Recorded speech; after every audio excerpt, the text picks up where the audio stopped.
si j'en suis arrivé à l'huile d'olive, comme je le disais, par gourmandise, en fait c'est une renaissance, c'est une seconde vie dans ma vie première. J'ai travaillé dans le marketing chez Honda France, ainsi que chez Triumph Motorcycle, entre autres. J'ai voulu me prouver que j'étais capable de mettre en application ce que j'avais enseigné pendant 25 années de ma vie. Alors l'huile d'olive, tout le monde en parle, mais effectivement il y a toujours huile d'olive et huile d'olive. Je me suis consacré essentiellement aux huiles d'olive de Provence, et à titre d'exemple, justement, une chose concrète auquel on est toujours exposé sans trop savoir à quoi cela correspond, c'est la lecture des étiquettes sur une bouteille d'huile. Par exemple, vous avez la mention vierge extra. On ne trouvera en France que deux types de mentions possibles, c'est vierge extra ou vierge. Alors, extra vierge, ça n'existe pas en français. C'est vierge extra, parce que sinon ça pourrait très bien être vachement vierge ou super vierge, mais le vrai terme réglementaire est vierge extra. La deuxième mention que l'on peut trouver sur une huile d'olive, c'est la mention vierge. À ce moment-là, ça veut dire que votre huile d'olive contient entre 0,8 g et 2 g d'acide oléique par litre. Et au-delà, l'huile n'est plus commercialisable en tant que produit alimentaire, ça devient une huile lampante. Nous avons une AOC qui s'appelle l'AOC Provence, et qui est un petit peu générique. Elle s'étend entre les zones des précédentes AOC, AOP devrais-je dire, puisque maintenant depuis 2012 l'appellation AOC n'existe plus, mais nous avons adopté une appellation européenne qui est AOP, appellation d'origine protégée, et donc nous bénéficions ici à la Tour d'Aigle et dans tout le Luberon de l'AOP Provence. Donc, en ce qui concerne le goût effectivement de l'huile, c'est un produit végétal, c'est un produit issu de la nature, donc vont intervenir plusieurs éléments dans la façon de réaliser, de réaliser le goût de cette huile d'olive. La première, ça va être la variété de l'olive. Selon les terroirs, on va retrouver des variétés différentes. Donc nous, dans le Luberon, nous avons une variété majoritairement plantée qui s'appelle la Glando. Il y a de nombreuses variétés qui vont chacune apporter une saveur bien particulière à l'huile d'olive. Il y a également le terroir.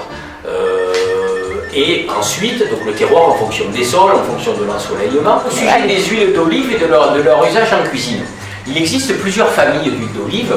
Les fruités verts obtenus par la pression des olives vertes, les fruités mûrs que l'on obtient par la pression des olives mûres, et entre les deux, une huile d'olive spécifique à nous provençaux qui s'appelle le fruité noir. À savoir que donc, les fruités verts vont donner des huiles d'olive très herbacées, très vertes, avec une attaque franche en bouche, où les fruités mûrs seront beaucoup plus doux, beaucoup plus délicats, et entre les deux, les fruités noirs seront plus en rondeur.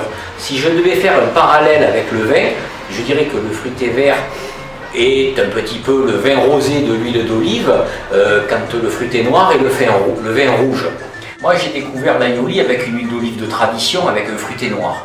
C'est-à-dire que, au lieu d'utiliser une huile de supermarché, qui va être acide, qui va être amère, qui va avoir des saveurs, comme je dis, négatives, utilisez une bonne huile d'olive. N'hésitez pas à soit utiliser une huile d'olive de nuance si vous voulez un aioli doux, léger, ou à une huile un peu plus prononcée avec un fruité noir par exemple, comme celle du moulin Guéry, où vous allez monter votre aioli et